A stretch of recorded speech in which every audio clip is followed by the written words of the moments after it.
From the Schmoes Know Network Studios in Los Angeles, California, it's time for Meet the Movie Press. And now, here's your host, the editor-in-chief of SchmoesKnow.com, Mark Riley, and from The Wrap, Jeff Snyder. Me. That is you. Oh my God. I love that music. Me too. You know what it means? It means it's time to meet the movie press. We are meeting the movie press today. Hello, Schmoville. And welcome to another episode of Meet the Movie Press. I am editor-in-chief of SchmoesKnow.com, Mark Riley. Jeff Snyder here, film reporter for The Wrap. That's right. And we are very excited. We have a great show today, Schmoville. We have a very interesting film reporter coming on, Justin Kroll from Variety. I'm very excited to have him. Yeah, he's your buddy, right? One of my best friends here in Los Angeles, and I can't believe he came on. I know. I'm really excited. I mean, when you get somebody from Variety, when you're co-hosting with somebody from The Wrap, I mean, we got some legitimacy here, and we got Devin, who's like one of the kings of the fanboys last week, and now we got one of the princes of the trade press. I like that. That's a good description. And guys, out there in Schmoville, thank you so much for subscribing on iTunes and subscribing on the Schmoes Know podcast network on YouTube. You guys are just killing it. We keep climbing the charts. I love the comments. Keep rating it. Yeah, keep rating it. Share with your friends. I'm still getting my mother on board with the iTunes. She's trying to listen to it, you know, but... mine have no idea. Yeah. They make me just repeat the entire show on the phone. Yeah, mine too. My mom was like, so what'd you talk about? Well, we talked about Batman Superman. What's that? Yeah, that's a movie, Mom. So, but thank you, guys. I mean, I can't thank you enough. It's really humbling to be so high up on the network. I have a bad day at the office. I know I can go home and go to iTunes and look at all of my 5-star ratings. Yes. Make me feel like a champ. Yes, absolutely. And so yeah, guys, every week on Meet the Movie Press, as you know, we're breaking down scoops and the hot stories out there. And Jeff, I just got to commend you on the Minority Report scoop. Thank you. Yes, every now and then I dip my toe into the TV waters, and I love it because I then cover it on our site, and and I'm excited personally for a Minority Report. That's one of my favorite Spielberg movies. Me too. I love Minority Report. I think that the premise definitely lends itself to a show. It already kind of does, but I don't watch Person of Interest. Yeah, I know that there was the comparison there. I like it more for the sci-fi element of it, and it's a Spielberg TV show. Amblin's doing it, correct? Can we bring back Samantha Morton as one of the precogs? I would love that. What is she doing? I mean, that'd be great. Huh? Yeah. No. Oh. Wait, no, wait. It wasn't Samantha Morton. It was Samantha Mathis. I always confuse them. It's Samantha I just Morton. Fuck. I just went with it. I never do this. You know, it's television. JT, edit that out. Yeah. But how did just real quick? How did you get wind of this? I mean, this is a big scoop. Just one of my better sources who had heard stuff. It was really tough getting confirmation out of anybody. I'm sure. DreamWorks didn't deny it. I'll put it that way. Okay. But yeah, I couldn't really get in touch with his representatives. So again, it's just one of those circumstances where you trust your source. Yeah. And eventually later in the day, the writer Max Borenstein, who did Godzilla, was accepting congratulations, and you don't accept congratulations for jobs you haven't gotten. That is true. You would dodge those. You would ignore Twitter, in my opinion. So it was definitely a good one, but you know, let's also talk about the Schmoes, and you guys had a really interesting piece with Scoot McNairy. Yes, that's right. Thank you, Jeff. One of my boys, Alex Welsh, he's my managing editor on the site, and he just killed it with this interview with Scoot McNairy. You guys can go to schmoesknow.com right now and check it out. He talks a little bit about Batman v Superman. And speaking of Godzilla, Gareth Edwards, how Scoot worked with Gareth on Monsters, and now that he's doing Star Wars, you know, Scoot's interested. So it's a really fun interview. So check it out, guys. But let's just get right to it. Yeah, let's do it. Okay. So Jeff, I was up late last night. Yes. I wrote a little intro for my pal Justin. You know, I get to go head to head with this guy every day. He definitely keeps me on my toes and makes it interesting. I love watching you guys on Twitter. And he's one of my best friends here in LA. So again, Schmoville, we have a very special guest in the studio. He goes by many names. Yes. He's on loan to us from Jerry Ferrara's podcast. We have the Sultan of Scoop, the Prince of the Paper, the best-selling author of Fantastic Scoops and Where to Find Them, my former Murtaugh, the Don Juan of Detroit, Justin Kroll. Oh, yeah. That was quite an intro. Well, I was definitely Riggs, I think. Yeah. I'm the loose cannon. I like the Murtaugh reference, the Riggs. Although I'm the one who's probably too old for this shit. Justin, welcome. Yeah, just yourself. That's fun. Can you hear it? Oh yeah. And then for those of you at home, yes, that is Eminem. Welcoming you in, Justin. How you doing, man? Good to meet you and having you on the show. This is great. How do you guys get up this early? This is ridiculous. It's very, very early. I was checking my schedule yesterday, and I was like, yes, I got a breakfast at 9:30 for once, because these agents always want to do breakfast at like 7:30 in the morning. Right. And then I looked at it, I was like, oh, I got to do this show before I go to the breakfast. Yeah, see, it's like I come in so late during the week. I get in so early on Fridays that it makes up for it. Yeah, and you ask, it's coffee for breakfast and coffee during the show and more coffee afterwards. You have to wake up this early just to get to the valley, you know, in a reasonable amount of time. Took me. I live right off the 405 on like Brentwood, and I was amazed how quickly I got here. So I was like, oh, I'm going to look for a Starbucks, and I forgot they banned them in the valley, I guess, because I couldn't find them anywhere. It's Encino. There's some shady happenings over here in Encino. But there was plenty of liquor stores that were open this early. So well, yeah, of course. What else are you going to do in Encino? So yeah, Jeff, come on, Justin. Somebody. Okay, well, yeah, where do we begin? Well, I mean, so we're going to begin here. You guys have a rapport that is just awesome, and it's a privilege for me to be here with two leading reporters in the trade industry. I am a humble blogger, I guess you could say, at schmoesno.com. But Jeff, take it away. Yeah. Justin and I worked together for a couple of years at Variety, maybe more than a couple, but our time was cut short together. We had a break. Justin, how long have you been working over at Variety? It was 6.5 years. I started 6 years in February, so it's about 6.5 now. Wow. About four this November doing the reporting. Yeah. I started as an intern, just like Jeff. Yep. Okay. Great intern program for aspiring journalists and reporters. They're very good at taking care. Like the trade business, it's hard to. It's a acquired taste, I would say. Sure. So you kind of have to learn. It's not like you don't learn it in journalism school. You have to kind of learn it through, going into it. Pound the pavement exactly. as an intern. So about, I would say, almost a year into it, that we had the recession and the awful layoffs that Jeff was involved with. Yep, we know that feeling. But part of the silver lining was I got a lot of the just stuff they couldn't hire people for anymore. They hired me as a temp for a couple months before hiring me as an editorial assistant, and I did a variety of stuff there. No pun intended. Yeah. Hey, wait, I get that. That's cool. like the players column and stuff like that, exactly. Right? Players columns led me to meeting a lot of like up and coming managers and agents who are now pretty high profile managers and agents, and they introduced me to people and so on. And it got to a point where I used that to start breaking stuff. Like, we were getting just, the deadline was beating us up pretty good. Fleming had left for deadline. Mike Fleming was there for years. Right. And then, Mike was just rolling us, so I started, breaking news here and there. Nothing huge. I think my first scoop ever was like the Project X cast, which I thought was the coolest thing. I remember Project X, but that goes back. But the big one was Gravity. I got Sandra Bullock. It was a weird day. Like I had heard through my one great source at the time that Natalie Portman had fallen out, so I actually got beaten on the Natalie Portman leaving, but Warner's was so mad that came out, they helped me in getting the Sandra Bullock stuff an hour later. So that sounds interesting, because I remember Angelina Jolie, wasn't she attached to that at one point? But is this after the fact? Yeah, that was when Angelina, she couldn't go out. Blake Lively was someone that Jeff Robinoff wanted. I still this day I'm like, how is she ever? Was she ever in the mix? That's interesting. And then but then Natalie was one they really liked. She ended up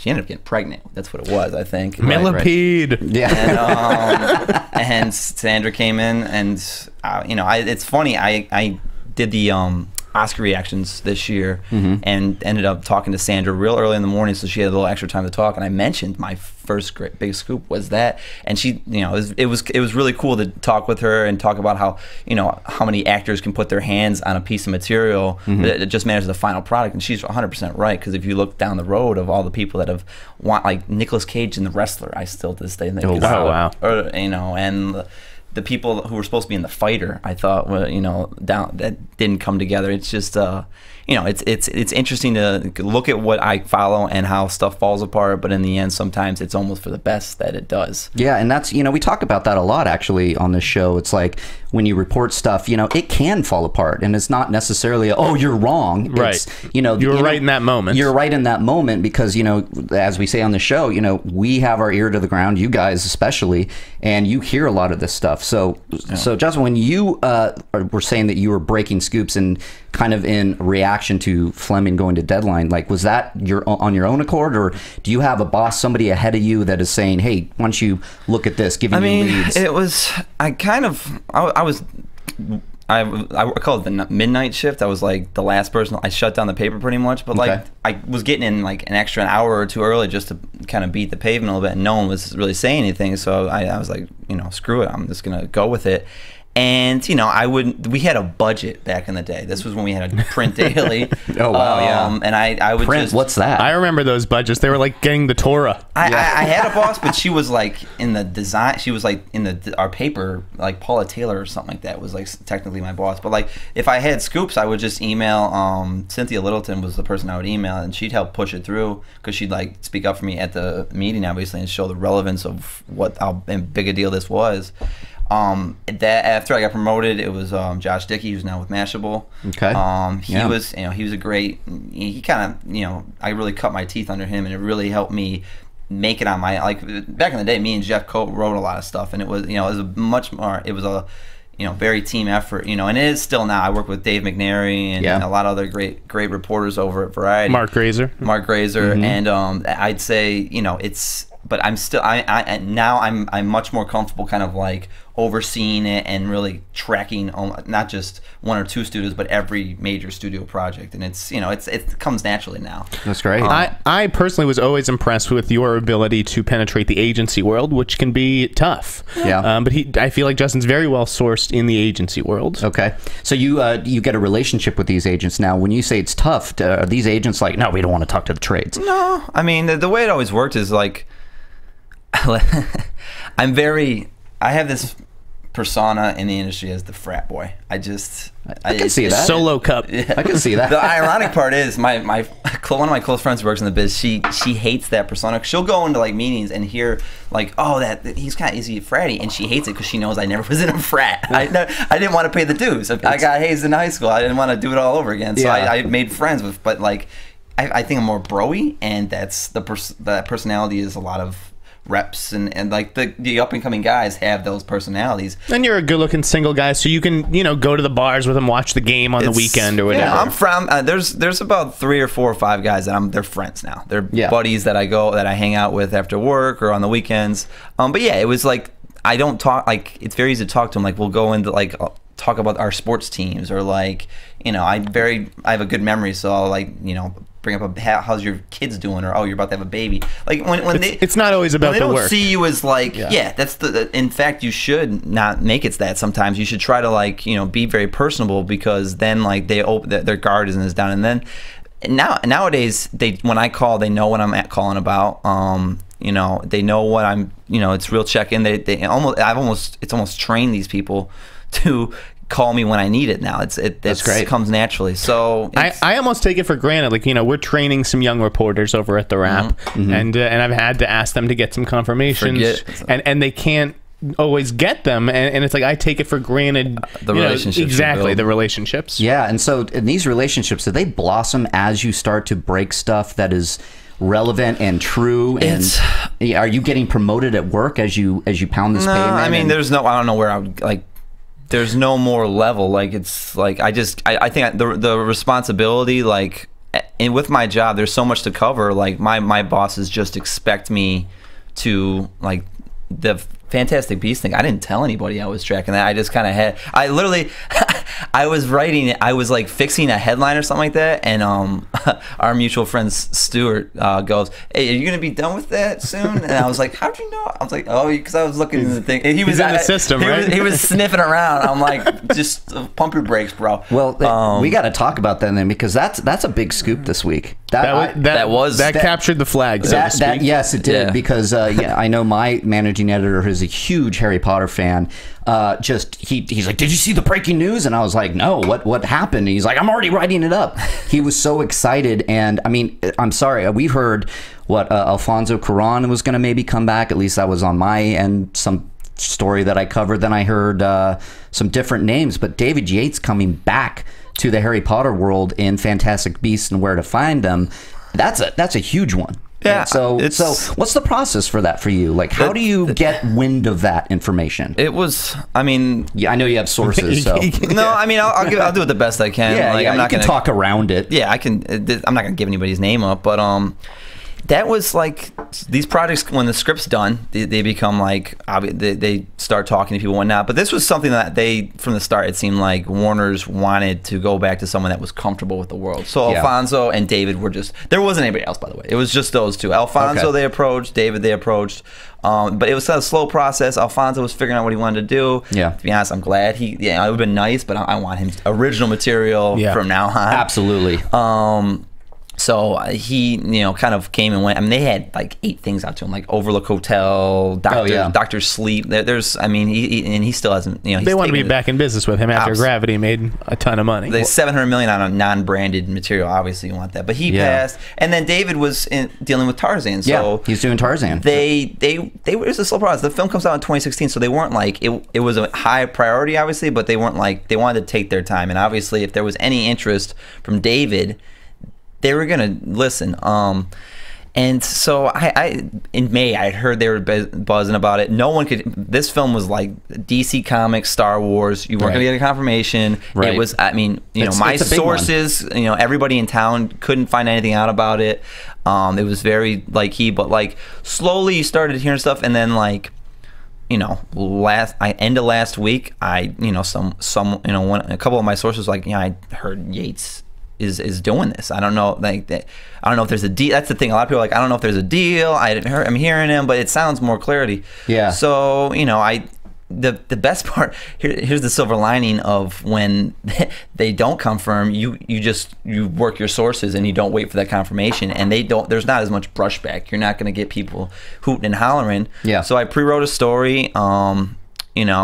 I broke the David Gordon Green, Sandra Bullock, Our Bravest Crisis. I saw that too. And they were very helpful with that. So Warner Brothers. Warner Brothers. So I was like, I'm going to give them 2 hours and not throw this at them right away. So it came. I had someone prepped. I was like, let's get the story ready to go. And then I shot an email. I'm like, listen, I've sourced this out. I think, what I have, I didn't say there was a deal. I kept it open a little bit, but I was like, I think both sides have agreed they want to do something. And the thing they're figuring out is after he's shooting Tarzan still. Yeah, right. So as soon as I got, as soon as there was like no real brushback, it was like a no comment. Right. That's part of it. It's like if they're not going to deny, then you guys can read between the lines. Yeah. Something like that. So I went. I was a little nervous, but like 5 minutes later, one of our competitors, and he had a full story, so he must have been on it. This is good. Yeah, tell me, because that was originally sourced was Boris Kitt you mentioned, and I find that interesting, and I know it's your exclusive. So yeah, I saw it on Variety first. This is so. Everybody Deadline credited us on the Rat. So I emailed someone in my office, said, why don't you reach out to Boris and see if he'll do it. I reach out because we'll when this guy's going off on Twitter, we'll like laugh about it over emails or something like that. So I emailed Boris. I was like, is today the day that Mr. Kitt gives me credit, with a smiley face? Okay. And he's like, nope. I had it too. You just beat me to the trigger. Okay. And I go, oh, so I can, so we can say I fucked your day up pretty much. Is that my stuff? And I was like, yep, you pretty much did. Yeah. They didn't even blast it. Like, that's how mad I could tell I could just see him ripping out his little Brillo hair. So that's interesting. So he throws it out there as his exclusive, or no, he knew. He was. I mean, he's not gonna. He just didn't credit. Yeah, he didn't credit, which is a big thing in this business. But I agree with Boris in this instance. If you're on it, why do you have to credit? You were on it. I agree. I tend to agree with that. Sure. I didn't. I'll be. I'm pretty honest with the reporting. I wasn't on it yesterday, and so I credited. If I had been on it and been tracking it and just lost it, I wouldn't credit for that. I don't care about the credit. Yeah. So Justin, you mentioned something interesting. So you got wind of this in May. Oh yeah. So you've been holding it this long? No, I've been tracking it. I mean, tracking it. Like okay. Yates hasn't committed. I'm very. I don't like just like throwing like. I don't go on Twitter that much to like berate anybody. I kind of did yesterday. Who would do that? I kind of did that yesterday. It wasn't even berate. It was like a lecture. It was like 101. Like that was fine. I explained that there's like half a dozen individuals who get so many offers. Like that when you write something, like Brad Pitt, Jennifer Lawrence, and Sandra Bullock. Like when they have 4 offers at a time and they have not said, it's literally sitting on their desk and they haven't even read the script. I think that's you've put it out there for sure. Yeah. But a person committing to it and say, I want to do this, let's make this happen, is advancing it in the second exclusive. Oh yeah. And I explained like. Someone, I forget who it was. It wasn't a hard time. You just said the told you. If you didn't say told you, I probably wouldn't have said anything. I just like saying told you. It's a fun word. Okay, let's move on from that. But, we can't talk about that. Yeah, sorry. But he said it, so I had to explain. Well, this is how this goes. And now, when you say explain, I'm sorry to interrupt. You're explaining to Boris, or this is to me? We're talking about a different scoop. Over here. Okay, that's interesting. But I just like the due diligence of this scoop. It's not some willy-nilly thing. I mean, you're tracking it for months. That's what I was going to ask Justin. Is maybe in this case you're tracking it, not holding it, but you obviously hold a ton of stories. How hard is that for you? Easier now. I just don't care as much if I lose something just because there's so many other fish in the sea. I see it. Like back in the day, I used to get really. Here's my thing. I get mad now if people just don't know how to do their job. Like if it's like a 6th grader could do what you do, like answer an email or something like that. That's when I'm like, okay, this is when I start raising my voice and getting angry. If I lose something because someone went early, like someone worked harder at it, I just I'll post, I'll move on from there, and then that's it. Yeah. But for the most part, I just you gotta you have wins and losses. Like again, when I was chatting with Boris yesterday, he's like, yeah, you've been quiet for a while, but this is sure quite a way to come back. And I was like, yeah, we all have droughts. Like I had a pretty good July, I thought. I had a lot of stuff. I had probably 3 things every week that were substantial. Yeah. The last 2, I get pissed. I was like grumpy at work. Like I was counting 8 days. Sure, you have to get your mojo back. Yeah. And it was bothering me. It was bothering me because not because it's slow. I hate August. But it was also bugging me because it was out there. No one's around. Like people are on vacations. People are at work, but they feel like they're on vacation. So it was frustrating. But yeah, everybody has our droughts, and and you just have to be due diligent and keep making calls. That's the way it works. But yeah, this wasn't even the longest thing I was tracking. Like Travis McGee, I was tracking that back in February when McConaughey had the offer. Like, wow. That was, that's how long you have to wait. Like, and then when he passed, I was waiting more. Stanford Prison Experiment this week with Billy Crudup and Ezra Miller, 1.5 years. Year and a half. Year and a halaf. So if I had gone with that last Friday, you would have been really angry. I would have been so pissed. Someone slipped me that, and I just didn't even bother doing it. So if the tables were reversed for Fantastic Beasts and Boris got it out there first, you wouldn't have been pissed at all. I mean, that's maybe because because you've been tracking it for. You mean a while. like if he had posted at 11:27 and I went 11:32, I would have been infuriated because I would have like, why don't we post sooner? Like I would have been like mad at myself, like because I had given Warner's the time because of like the fairness. And you have to go through editors. You have to file a story and get it checked out, and then someone else puts like the photo and images or the photo and headlines on, or what? That's a great question. I put my headline. The only thing I don't do is the photo because we have a lot of photo people. Sure. I have a person that reads it through, make sure I didn't leave a word out or misspell. It's good. I like a second pair of eyes. That's great. Yeah. I actually a lot of my pre-written stuff is edited just so all we have to do is. Do you submit with a headline? I submit a headline too. Okay. That's just lazy to not. I do as much as I can. It really is. Like if there's one thing Justin Kroll has, it's a good work ethic. So that doesn't happen sometimes. Is that you guys in your business, you're submitting it to editors, right? To get a second pair of eyes. I feel sometimes. Sometimes I feel like I have a bit of an advantage in that sense because I tend to post directly on my own. So that may hold his process up a minute or two or whatever. Yeah, and they're quick. The website. If I put a fire drill sign up or I say post this shit right now or something like that, it's up pretty damn quickly. I used to love yelling drill at Variety. He would snap. I got something. I got something. Right, so paint the picture for me, guys, because I'm like picturing like all the President's Men, but for the movie press. And are you in like cubicles and you see your buddies all over the place and you're like, I got a hot scoop. You know, get it, fire drill. You know, are you doing that? Do you have your own pretty calm, office? to be honest. I mean, no, we have. It's just a cube. I don't even know what to call it. It's just a desk. Office space cubicle. Yeah, I got a nice view. Yeah, but that's great, Justin. You have come in on Sunday. You have a divider though, right? I don't. Yeah, I have a divider. Yeah, we don't even have dividers. Really? We just have long tables. So you don't sit in your kitchen like I do. Oh right, no. I was going to actually ask you about that, Justin. I mean, do you think that you could ever work from home, or do you like being in the newsroom? I would that go. buzz? I have a roommate that works from home, and there's been a couple of days where I'm just home. I've been home like the day off, like I have something going on that night, and he's there. He's miserable. It's just like to not have somebody to talk to. Yeah. It's not like your friends are working. Not like you can call them up. Right. Am I gonna call my dad and grandparents up and be like, "Hey guys," like no, like I mean, there's I mean, I have the computer on so I can like check on ESPN if I need to. Sure. Read Barstool Sports if I get really bored. You could do all this at work too. I could do plenty, Twitter. but like it's just I enjoy being able to. And I'd be distracted. I'd probably, if I ran an errand and lost the story, I'd be pissed at myself. So it's just good to have people. I mean, I get like it's slow when there's people around and there's nothing going on. So like nothing going on and.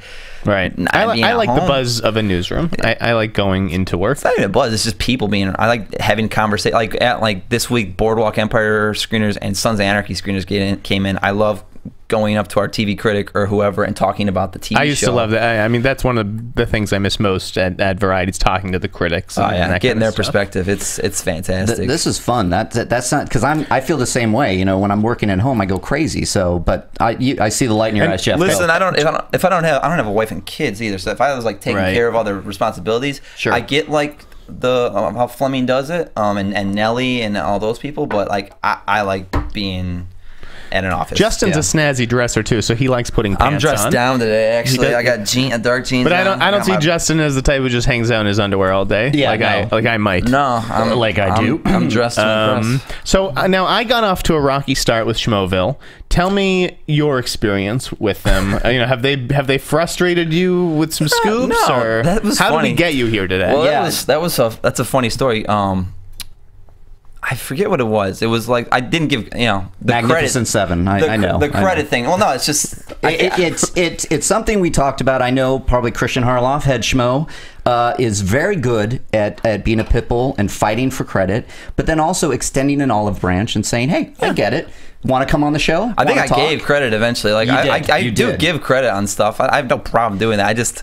I forget sometimes. I got in trouble once because I lost the scoop. New Line getting Inherent Vice. I had that for months, and the cigarettes and red vines. I was like, oh yeah, the PTA. Come on, man! And I had to post real quick, and I was literally going in to update the story, and some douche starts calling me out, and I literally was like, yo, asshole, I just updated it, and they're like, you can't swear at someone on Twitter, which I don't. I'm like, okay. Wait, so somebody was giving you he was just like busting my balls. I never get lashed out. I mean, you don't have to say the name, guy, but was it a blogger? Or it's the guy who runs Red Wines, and then he backed off as soon as he realized. I was like, oh, he's like, sorry. I was like, I hate getting in fights on Twitter because I don't see someone, so I just avoid it as much as possible. But that's the one case, and then I stopped doing it after that. I think that's the ugly side of this business. I know a lot of scoopers will go out there and fight and get into some kind of Twitter thing, and I'm always just like, just let the article speak for itself, or the credit, fine, whatever. And I appreciated you coming back around and crediting Schmoes. The funny thing was, is then Christian, I go out to lunch or whatever it was something, and he's like, yeah, I heard on the street you hate us. I'm like, bro, I don't hate you. Like, I don't hate anyone. Like I don't get that. Like, I just don't care. Like, there's like these, you know, I feel like there's like a kind of a cliquey club in the blogosphere. There is, yes. That, like, you know, they and I'm not saying it's a bad thing. I just don't. It's like the frat thing. I don't care if I'm not in it. Like, I don't care if you get mad at me. I don't care if, you know, if it's just me. I have enough friends. I just, you know, it's a work thing. I respect you. You know, you guys are all doing great work, but like, I don't like hate's a strong word. Like, you know, it's not like you slept with my girlfriend, buddy. Like, you know, you just like, we had a conversation on Twitter. Like, you beat me on a couple of scoops. By the way, I'm sorry about that, Justin. Yeah. Right. Oh shoot, guys! If you know anything, couples counseling? Yeah. No, there's no. Jeff knows that my relationships don't last very long in terms of females. Well, it's interesting when you bring up, you know, Boris Kitt over at the Hollywood Reporter. You know, I look at, you know, the big four. It's Variety, The Wrap, Deadline, and Hollywood Reporter. And even if you go to Boris Kitt and say, "Hey, is this the day that Kitt's going to give me some credit?" and he goes, "Nope, that's the same thing." I can't speak for them, but I think that's a policy thing almost. That's what I think too. That's what I want to know. I don't see that. I've never worked there. I don't even ask about it. Like I said, not even Hollywood Reporter policy. Like with these blogs, like Schmoes Know, if they drop a scoop or we drop a scoop, and you're working on it, and do you even know we're out there? I mean, I know you. That's know the of thing us. too. You're not seeing or following that, so you're dropping your own because you've been doing something completely different than what we're doing. That's It's funny you said that. It was like I said, it's been slow for the last 8 days, and I just covered that the Quentin, like, he's doing the Hateful Eight like teaser trailer. Oh yeah, and I want to talk. We want to talk about that. We are going to get into that big scoop that somebody else dropped. Yeah. But no, please continue. Sorry. But so I wrote it. I got it confirmed. It was on the. I didn't even know it was someone scooped. Like, it doesn't seem like a scoop. So I wrote it. It's slow. I put it up, and like the next day, like someone's like, "Oh, what do you know?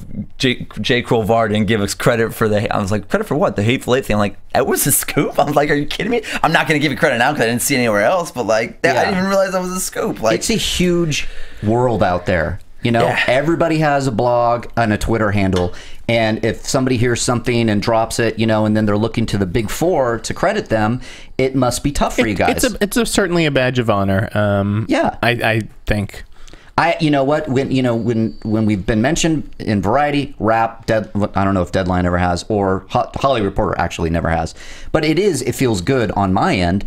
But for you guys, you know, so you credited Justin for Fantastic Beasts, is that correct? Absolutely. So that is like a pat on the back, like, hey, we're colleagues. It's an acknowledgement that Justin was on this, and that I'm only writing this story because he did. I've made it clear that I just don't care. Like, the only ones I care about, if I don't care if my dad or close friends are noticing my stuff, you know, it's my I know that he knows I broke it. But you want the industry to know it too. I suppose, but they know it. Like the guys I care about and talk to are reading Variety, Deadline, or the Hollywood They're not necessarily Reporter, reading the blogs. Exactly. Yeah, So I understand that. That's the business. Right, we're writing for a different audience. Absolutely. But, you know, in terms of, I'd love to talk about that sort of, you know, blogs versus trades or whatever. So yesterday, our friend, was it Swarovski or was it Matt Goldberg at Collider? I think it was Matt Goldberg. I know, yeah. It's, I'm going to go there right now. But Collider, nonetheless, reported that Jennifer Lawrence was in talks for The Hateful Eight. Most likely, though they didn't name the character, most likely for Daisy Domergue, since she's basically the only, you know, big female role in that movie. Yeah, it was Matt Goldberg, by the way. Okay. So that's an interesting scoop because I saw that as I was leaving for the main show last night, and we talked about it on the news, and I thought it was interesting because then I did some homework later that night, and I looked specifically at the Big Four, and you guys haven't covered it yet, and that's... Right, I want to hear why in that process. It was interesting. Well, I'll let you start, Justin, because I have a lot to say about it, but go ahead. First off, I want to ask, is this BS? Is this random? Is it debunked in your eyes? I'm not trying to, like, I like Collider. They're very good at crediting. Collider they're good at, they awesome. do a fantastic job over there. That's what was difficult, is Collider's a credible source. Absolutely. And they got Inhumans, I think, like a week or two, like the Marvel. Yeah. They got something. No, Collider is a blog I would listen to. Absolutely. I would too. And I do, actually. Yes. It's so the people, okay, I just don't want to put anybody on blast. I know her reps are it's not just the publicists, but like the people that work with her as well are very credible, have never beat me. If anything, they're not going to blatantly lie to me. They would be like, it's early, it's premature. There's it's a just an possibility. offer. Hang tight. There's this, there's that. At the least they'd say there's an offer, but she hasn't read it yet. Okay. It was flat out. It was a hard no. It was not just a hard no. This is a ridiculous. Yep. This is like. And the reason, and I probably wouldn't have said anything, but then Jeff sounds like, you know what, I'm not going to write something. I just don't want. I felt if I wrote a story, like we did those stories with Star Wars when like Gosling and Efron were in the mix, that I had to like, there's no, like, reps say this is not true. Yeah. I felt if I had written a story and said reps say that this is completely false, it would almost make Collider, it's like a slap in the face to Collider. So I just thought, okay, to the readership, I should at least explain what I've heard. And I said, this is what they said. I added in there the Live by Night stuff that she had just passed on that, which is another great property she would obviously like to work on, but like can't because that was a good tidbit. It's their schedule. Like she has Joy, like with David O. Russell, that she's going to be doing the Hunger Games stuff. X-Men, people forget that she's got to shoot that, and that's going to be 3 or 4 months. Someone's like, oh, she'll do a day, or like. Bro, it's not like. Did you read the script when it came out? It's a significant role. This is a big part. This is a big. Someone said a day. This is Tarantino. Someone said a day or 2 days. They're like, Taran can do it. I'm like, this is what gave me pause because it would make sense. I was almost going to pick it up as a report. Like we were, minutes away before we got the hard no. And I mean, we don't need to. I mean, I got an on the record response. It was from Jennifer's publicist, and she said Jennifer's reps have confirmed she is not doing this project. That is pretty definitive.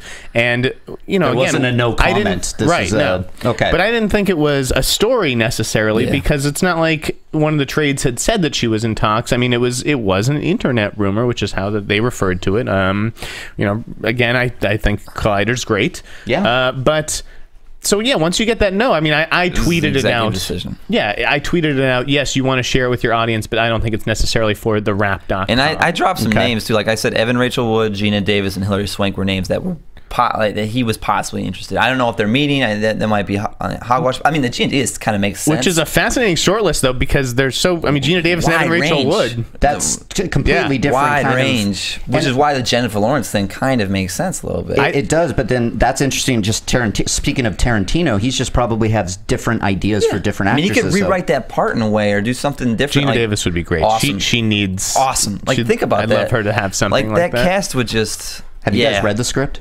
I did because I actually thought he was gonna keep to his word and not do it, and he ended up going back. I'm excited. I hate that I read it. I mean, it's Tarantino. I'm excited too. I did not think it was his best script. Okay, but I know he's smaller. We also read an early draft, so that's right, and that's why I think he was frustrated because you're going to get people like me being like, it wasn't his best work. Well, asshole, wasn't done. Yeah, exactly. And then he had the reading, and make no mistake, he's my favorite. Yeah, I would line up to see him do anything. Yeah. And the list I just dropped is so early that like it could be just like someone who's putting their name out there and trying. I'm surprised I didn't see more stories about your tweet. Actually, I was shocked more people too. Didn't pick it so up. you guys then tweeted out instead of doing report. Yeah, instead of doing a report off of the Collider story, you tweet out. This is what we're hearing. I do that once in a blue moon, by the way. Right. He doesn't do it as often. I do it a little bit more. To me, it's one of those little Twitter exclusives. It's a more so for the audience. It was great. So yeah, Kroll starts throwing out these names for Hateful Eight, and I totally misread the tweet, and I think he's still talking about Live by Night. So I start throwing out the names I've heard for Live by Night. I mean, it was like a game of upmanship. I read that real quick, and I'm like, oh, he's doing Live by Night. Yeah, I'm like, you dumb bastard. Just like, way to go, Snyder. Sorry. I'm gonna keep working. Sorry, here. Ben Affleck. I apologize. That wasn't cool. So when Collider basically says she's not on a list, but she's like the pick. That is what gave me pause. Is because Collider wasn't hedging its bets. They seemed pretty sure, like, she's in talks to do this. Yeah. So again, because I think so highly of them, we really were minutes away from picking it up. And if I hadn't heard from Jennifer Lawrence's publicist, I probably would have gone with something. So clarification: minutes away from picking up, you were going to cover. I was going to cover it and credit Collider. Okay. That's interesting. But put it as a report. Again, with the trades, you want to confirm everything independently. So I think that's the difference between the blogs and the trades. That is the big difference. And that's interesting. I mean, we can talk once more. Variety yesterday did Fantastic Beasts and then Hollywood Reporter, like, I've got a pretty good idea that it's true, but I still got to wait for someone to be like, yeah, it's true. The Deadline team drop was, I was like, okay, I can go home now. It's made my like. They credited. We call. Oh yeah. And that was. And that's what made your day. You guys You're have been like, good okay, about that. I mean, mic drop, I'm out. Mike's does that. He's gotten a lot better at giving credit where it's due. What did he give you? It was something. No, he did do credit, and my editors they're like, well, why are you always crediting Deadline in your stories? I'm like, I can show you examples. They have hooked it up with credit from time to time. So it's nice, but so do you have? That's interesting, Jeff. So you have bosses that are like, why are you crediting this? Like, you need to do it independently, find out from your sources, and then create your own story. I mean, they definitely want me to get the independent confirmation anyways, sure. But I still think if Mike's going to break a story that I'm not on, he deserves the credit, same as I would want credit if I'm breaking something that I know that he was just not tracking. Okay. That's very interesting. I think it's great that Variety and Deadline are crediting each other, because when it started out, it was still contentious, even though they were under one roof. But there's a lot more harmony now between the Penske brands. Yeah. Okay. Yeah, that's, I mean, and look, with your Fantastic Beast and just kind of let's talk about the landscape of this world we are in. Harry Potter, Star Wars, Batman, Superman, Marvel, those are like the big whales, correct, for you guys? Even for you guys, I know it's for the blogs. So like when you do Fantastic Beasts, like everybody goes crazy on my end. So for you guys, like, are those the big stories that you're looking for? It depends. I mean, it depends how much work I put into it. 50 Shades last year was just a nightmare. There was a lot of pressure on Justin. It's the only time we got yelled at when we worked together at Variety. Why is that? What wasn't it? When we lost, who won the auction?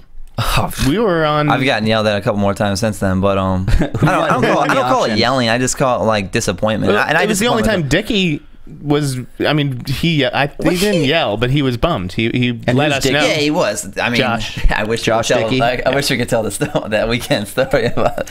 We can't. There's a story that we will probably never be able to tell about that weekend for Jeff. Okay, you'll tell me after the air. But so what? Oh yeah. Go back. So I want to clue Schmoville in here, because so auction. Are you talking about the book? Oh, when rights? when the rights went out, like it was just nuts. Like they were all meeting at Soho House. It was.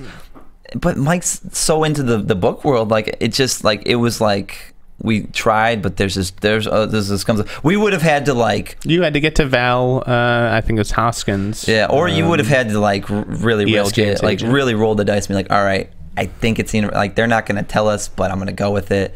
Yeah, because that's a big story. We know the impact of the book. We know that sooner or later Hollywood's going to bite and make this movie. There was just a huge appetite to find out everything that was going on with that book. I felt personally a lot of pressure all the way. I mean, once those leads were cast and Jamie Dornan replaced Charlie Hunnam, I was like, I can breathe easy. Okay. Justin broke a ton of the supporting cast. Yeah, because I was just ready to just give up. Someone asked me a question. A friend of mine asked me. It's like, what wasn't the biggest scoop? Was the most significant one?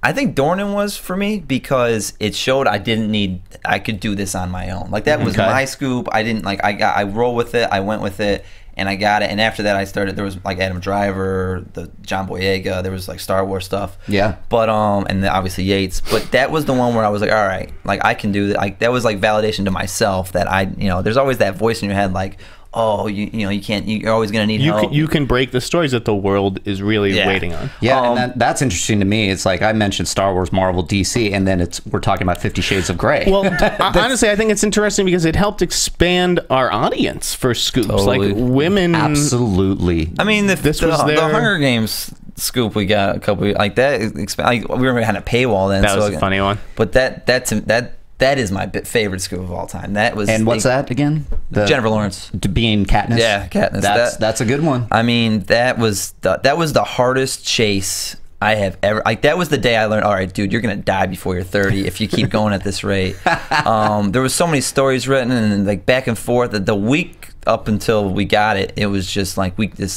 I mean, everybody was just telling us, hold off, there's nothing.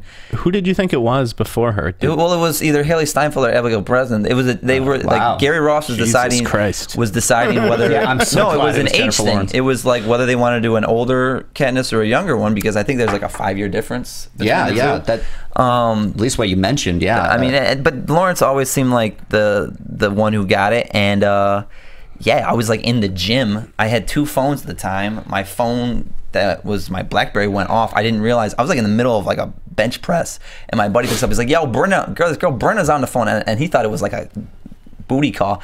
That's a publicist I gotta pick up. So I picked the phone up.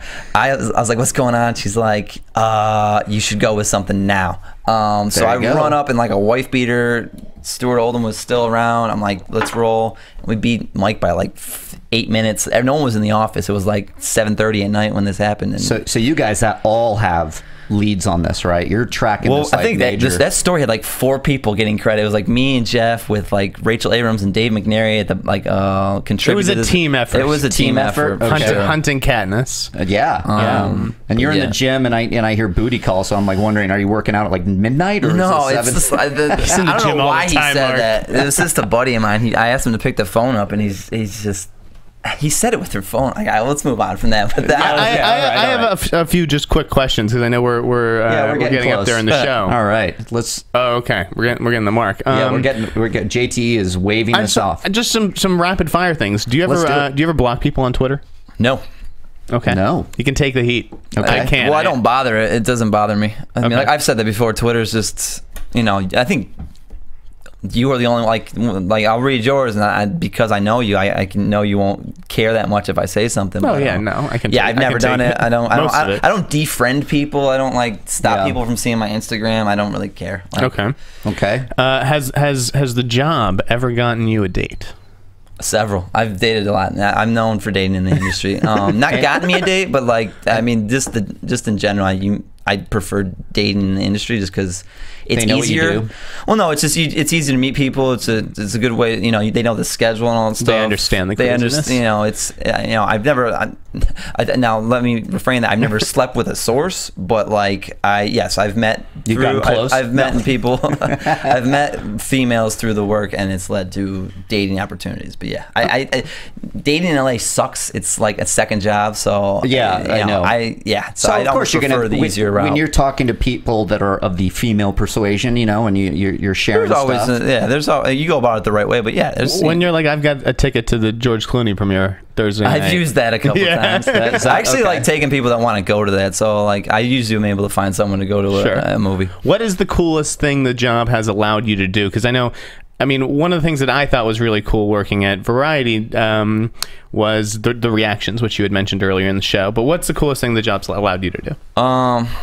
I mean, just the people I've met, the opportunity, like to and they're my friends now. It is cool to say, oh, I had dinner with so-and-so's agent or like the producer of this or whatnot. Yeah. I mean, I'm friends with several actors now through this job. That's cool. I mentioned, you weren't supposed to mention the podcast, but Jerry Farrar is a buddy of mine. Turtle from Entourage, is that correct? A guy, yeah, it's a guy I've gotten to know through the years through just friends we run with. Frank Grillo's a good guy. So do these actors ever kind of contact you and say, hey, this is what I'm doing, you got it? Kind of one time, but I've had more of appreciations. Like Frank called me when I helped him out one time. Jerry I feel like Frank always sent you a letter when you wrote something about him. That's a sweet guy. He's a great guy. He sounds like a great guy. I'm so glad for him this year. Like between Captain America and The Purge, he needs to blow up because that guy. He's one of the good ones. I think he will. Deserves it. I think he will. And Jerry called when Arturo got it. He was really proud of that coming together. So that's how that relationship kind of. And then we met up after that. And then and that's there was Dylan O'Brien randomly when he got the internship. He was really young and appreciated it, so he called me up. So yeah, that's a cool thing, I think. Okay. Yeah. What do you make? I mean, you're at Variety, so I just want to take advantage of it. What do you make of print versus online? Is print? I miss it a little bit. What's the future? It's where the money is. I mean, I still think. Yeah. Until they figure out a way, it's where the money is. Like the difference between a big when our weekly sell has 140 pages compared to a couple online things. It's I don't see the numbers, but it's got to be different. So when you say the money is there, like actual print, people are buying it, buying ads in the magazine or online? In both. That's the thing. The prices of an online or a print ad is much more than an online. So until they figure that out, it's tough. That's what we deal with. You're going to find a way to keep the print around just to make sure that income, that revenue comes in. Obviously, everybody's working to make sure that it's balanced out, or maybe even digital doing more. But until that's solved, you're going to have it around. Okay. Yeah, and I miss that. I miss. We're working towards that. I think that our brands have really done a good job of advancing the digital. As everybody, they're finding new ways, but like you still need some type of other incomes to bring it in. Does the Wrap have a print? We do print supplements for like award season. Yeah. Okay. Oscar Wrap and yeah. Yeah, I didn't know. Well, that's interesting. Do you have more, Jeff, or is that it? No. I mean, I think we can start to wrap it up unless there's anything else you want to ask. You know what? I just want to know, where can the good people in Schmoville find you, Justin? On you mentioned Twitter. You're not on there much. Give us your handle. Give us your handle. The only thing I give out for readers is my Twitter handle. It's Kroll J Var. It's Justin Kroll Variety. So Kroll J Var. You can find me there. Great. Like I said, I don't drop a lot.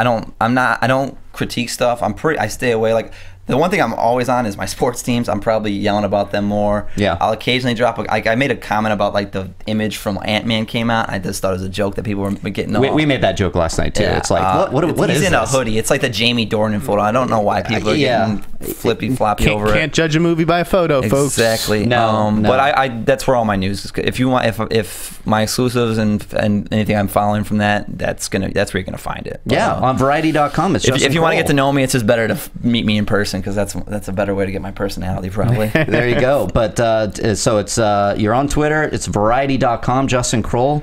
It's great having you on, man. Thank you very much for coming. I learned a lot, and it's so nice to be able to talk about the blogs versus the trades, and break down these scoops and break down what you guys do is so interesting, because to hear about you tracking things for months is just something that it's really awesome. So thank you for coming on. Of course. I appreciate it. And guys out there in Schmoville, thank you very much for rating and subscribing. Check out Meet the Movie Press on iTunes. That's what keeps the lights on here. Just go ahead and click on that subscribe button and share, rate, and comment. And check out the whole Schmoes Know network. We got Profiles, we got Jedi Alliance, we got the Schmoes Know movie show, the main show on the Schmoes Know network. So I'm Mark E. Riley on schmoesknow.com. Jeff Snyder for TheWrap.com. Until next time, folks, this has been Meet the Movie Press. It sure has. Thanks, guys. See you next week.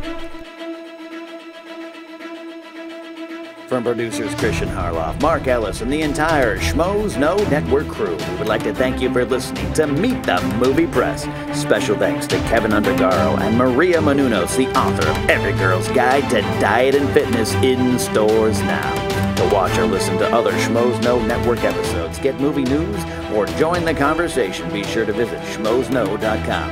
I'm the Pit Boss, and this has been a presentation of Schmoes Know.